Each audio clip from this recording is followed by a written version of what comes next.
네, 6월 7일 북한 뉴스 브리핑 시작하겠습니다. 북한이 이번 주에 노동당 중앙위원회 전원회의를 개최한다고 밝혔습니다. 해양에 플라스틱을 많이 버리는 나라로 북한이 세계 2위에 꼽혔습니다. 네, 첫 번째 뉴스입니다. 북한 노동당이 당 중앙위원회 제8기 제1차 정치국 회의를 열었습니다. 조선중앙통신 보도에 따르면 지난주 4일 노동당 본부청사에서 김정은의 주재로 열렸습니다. 국내 언론에서는 이 김정은이 거의 한 달 만에 등장한 것과 관련돼서 무슨 일이 있었냐, 한 달 동안 이런 측면에 좀 주목을 하고 있죠. 예, 김정은이 한 달 만에 나타난 것은 크게 의미 부여하기는 좀 어렵습니다. 정확한 패턴은 없지만 주로 4월, 5월에 북한 매체에 김정은이 좀 덜 노출되는 경향이 있고요. 아무래도 5월이 북한에는 특별한 국가 행사가 없어요. 네. 1월에 신년사 나오고 1년이 시작되고 2월에 김정일 생일, 3월 농업 및 생산부문 재개, 4월 김일성 생일 이런 식으로 쭉 상반기가 좀 바쁘고 분주한데 네. 대략 4월 말부터 5월 때까지는 좀 쉬어가는 분위기가 있습니다. 5월, 6월에는 국가 행사가 별로 없으니까요. 김정은이 한 달 만에 나타났다 이런 것이 중요하다기보다는 김정은이 정치국 회의를 열었다, 여기에 좀 주목해야 될 것 같습니다. 네, 이번 회의는 그러면 어떻게 진행이 됐을까요? 예, 정치국 회의는 조선중앙통신이 공개한 사진을 제가 좀 봤어요. 네네. 그랬더니 김정은을 포함해서 26명이 네. 사진 안에 보였거든요. 사진이 전체가 다 나온 건 아닙니다. 네네. 통일부 자료를 보면 네. 현재 정치국은 총 30명이 이름을 올리고 있어요. 정치국에서 제일 높은 사람들이 이제 상무위원이라고 하는데 이 상무위원은 김정을 포함해서 5명이고요. 네. 그냥 정치국 위원이 14명, 후보위원이 11명입니다. 통일부 자료가 그렇다는 거예요. 통일부가 모르는 것도 있을 수 있으니까. 어쨌든 이 중에 당 전문부서 중에 하나, 경공업부가 있어요. 경공업부장이 이제 박명순인데, 네. 박명순은 정치국 후보위원이거든요. 네네. 근데 이 사진 안에 있더라고요. 그래서 이번에는 후보위원들도 대부분 참석을 했구나, 이렇게 좀 보였습니다. 사진을 보니까 조용원이 김정은의 오른쪽에 앉았고요. 왼쪽에는 최룡해가 이렇게 앉았습니다. 우리도 문재인 대통령이 국무회의 하시면 오른쪽에 총리, 왼쪽에 이제 부총리 이런 식으로 앉잖아요. 조선중앙통신이 이 사진을 공개한 것은 당 중앙위원회 전원회의가 곧 열린다, 이런 것을 좀 대내외에 알리기 위한 이번에 정치국 회의의 핵심 내용이 이거다, 이런 걸 좀 선전하기 위한 것으로 보입니다. 네, 이 노동당의 실제 권력기구가 이 당 중앙위원회라고 볼 수 있는데, 올해 두 번째로 이 당 중앙위원회 전원회의를 여는 건데, 그럼 어떤 안건들이 좀 나올지 궁금한데요. 예, 당 중앙위 전원회의, 조선중앙통신 보도만 보면 김정은이 정치국 회의에서 이렇게 말했다고 합니다. 상반기 국가사업 전반 실태를 정확히 총화하여 편향적인 문제들을 제때 바로잡기 위한 추가 대책을 강구하는 것이 필요하다. 총화라는 것은 이제 북한말로 평가 이렇게 이해를 하시면 될 거고요. 어쨌든 당중앙위 전원회의는 상반기 국가사업 평가가 좀 핵심 의제가 될 것 같습니다. 주의 깊게 보셔야 할 것이 김정은은 김정이라고 좀 다릅니다. 최근에는 더욱더 다른데 당중앙위 전원회의라는 공식적인 의결기구를 통해서 당의 중요 결정을 하고 있어요. 특히 인사 문제가 더 그렇습니다. 그러니까 당 고위급 인사를 당중앙위 전원회의라는 틀에서 단행하는 습관을 계속 보여주고 있거든요. 사실 이러한 관행은 김정일에 비해서는 고위 간부들을 더 긴장시키는 거죠. 그러니까 회의 때 평가를 해서 마음에 안 들면 그 자리에서 해임도 하고 새로운 사람을 앉히기도 하고, 특히 지난 2월에 열렸던 당중앙위 8기 2차 전원회의 언론 보도가 많이 있었는데요. 당 최고 의결기구인 당대회에서 당 중앙위원을 선출합니다. 그러니까 8차 당대회에서 뽑힌 당 중앙위원들을 8기, 당중앙위 8기 이렇게 붙이는 거고요. 이 8기가 회의를 할 때마다 1차, 2차, 3차 이렇게 붙는 거예요. 그러니까 이번에 예교된 8기 3차 회의는 당 중앙위 8기 기수들이 세 번째 회의를 하는 거다, 이렇게 뉴스를 이해하시면 됩니다. 그런데 지난번 2차 당중앙위 전원회의 때 당 경제부장을 맡고 있던 김두일 비서 바로 해임이 되고 그 자리에 오수영 비서가 앉았습니다. 그 전원회의 자리에서 김정은이 국가경제발전 5개년 계획이 이제 막 시작했는데 경제개혁이 이렇게 부실하냐 이런 식으로 이제 호통을 쳤다, 공개 비판했다 이런 것이 언론 보도에 나왔고요. 당시에 그 조선중앙통신이 공개했던 사진 유명하죠. 김정은이 손가락질 하고요. 그 밑에 사진에서는 그 좌석에서 김두일 비서가 이렇게 일어서가지고 이렇게 얼어붙은 자세로 있는 장면도 나왔어요. 그리고 나서 바로 해임됐다. 이런 소식이 확인이 되었죠. 네, 그렇다면 이 노동당이 대남 메시지나 뭐 대미 메시지 이런 것을 내놓지 않겠느냐. 그리고 또 최근에 알려졌지만 개정된 당 규약에 따라서 제1비서가 신설됐는데 뭐 제1비서가 공개되는 거 아니냐 이런데 관심 갖는 분들이 많거든요.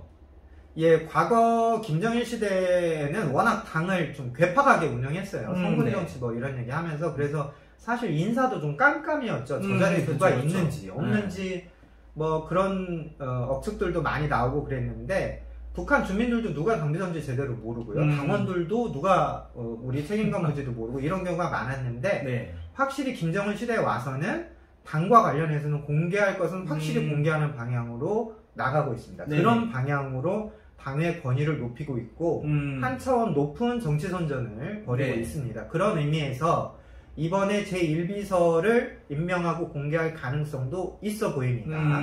한편으로는 제1비서를 뭐 김정은의 후계자 정도로 생각하시는 분들도 있고 또 어떤 분은 김정은이 건강에 자신이 없으니까 뭐 이런 거 둔 거 아니냐 이런 분석들도 좀 있는데요. 저는 거기에는 좀 동의가 잘 안 되고 당 조직이 잘 돌아갈수록 사실은 당무가 실무적인 측면에서 이제 접근이 되는 거죠. 알아서 잘 시스템이 돌아가면 그 시스템을 움직이는 것은 이제 실무로 해석이 되는 거지 일일이 김정은이 뭐 개입해서 이렇게 할 필요가 점점 줄어들겠죠.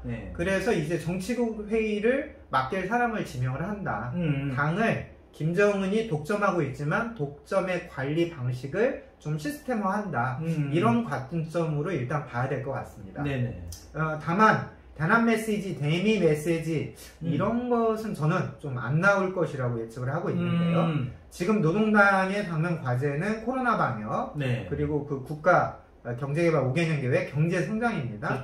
그런 의미에서 좀 당의 긴장감을 유발시키고 당 간부들의 각성을 촉구하는 내용들이 나오지 않겠냐 이렇게 보고 있고요.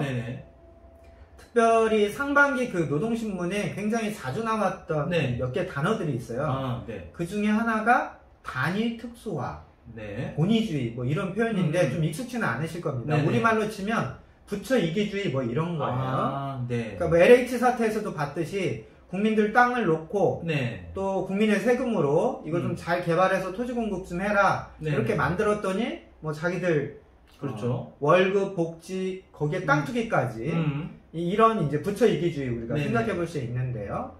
북한이 말하는 부처 이기주의라는 것은 권력을 갖고 있는 군대나 뭐 국가보위성, 뭐 무역성, 인민보안성 이런 기구들이 외화벌이를 한다는 명목으로 중국과의 독점에 많은 포션을 갖고 있습니다.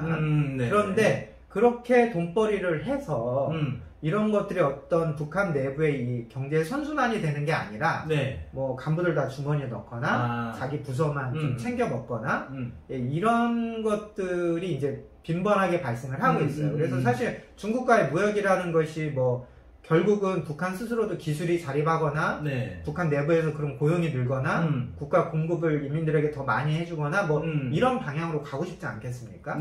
그런데 다수의 그 외화벌이 기관이나 경제 단위를 맡고 있는 곳들이 뭐 시세 차익만 추구하는 무역을 하거나 또 시세 차익만 노리는 뭐 생산을 하거나 이런 것들을 비판하는 논조예요. 그래서 아마도 이번에 당중앙위 전원회의에서도 이런 행태에 대한 고강도 비판, 또 문책성 인사가 있지 않을까 이렇게 좀 예상해 볼 수 있겠고요.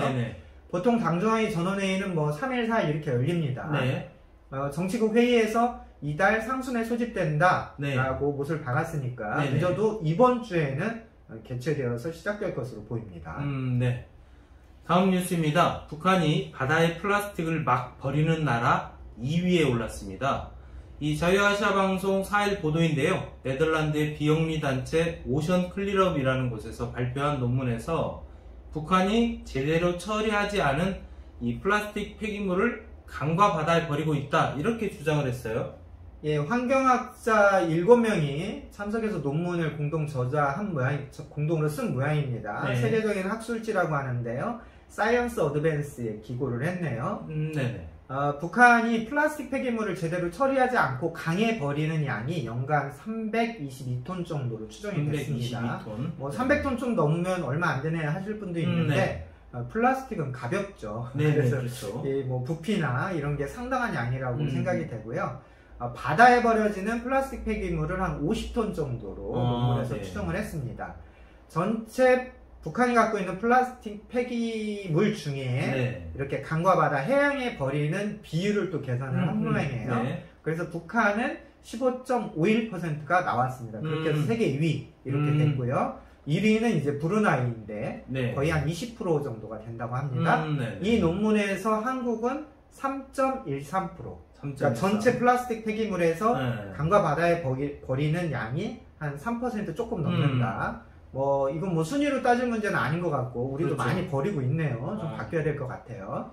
네, 북한이 이렇게 플라스틱 폐기물이 많이 나온다는 건 그만큼 뭐 많이 사용한다는 얘기겠죠? 예, 그렇죠. 북한이 그 환경오염 대비가 많이 부족한 것은 이미 널리 알려진 사실이고요. 네. 또 저희가 예전에 두만강 가보면 네네, 그렇죠. 두만강 푸른물에 노젓는 뱃사공, 푸른물도 네. 없고 뱃사공도 없습니다. 네. 두만강 요즘에 회색이에요. 네네. 광산에서 고급용수를 막 강에 그냥 버리니까 네.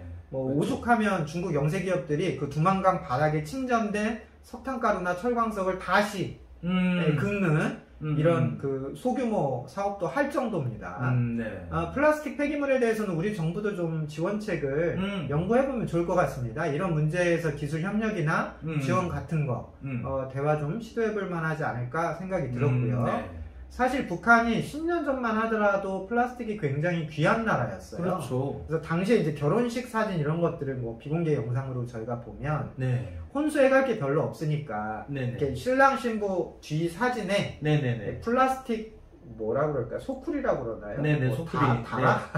이런 것을 이제 겹겹이 쌓아서 이게 혼수다라고 이제 기념사진을 찍는 그런 관행들이 많이 있었는데요. 네. 이제는 폐기물을 걱정해야 될 수준까지 왔나 이런 생각도 하게 됩니다. 생산과 소비가 늘어나는데 뒤처리가 제대로 안 된다는 것은 전형적인 개발도상국의 모습이죠. 네, 오늘 북한 뉴스 브리핑은 여기까지입니다. 감사합니다.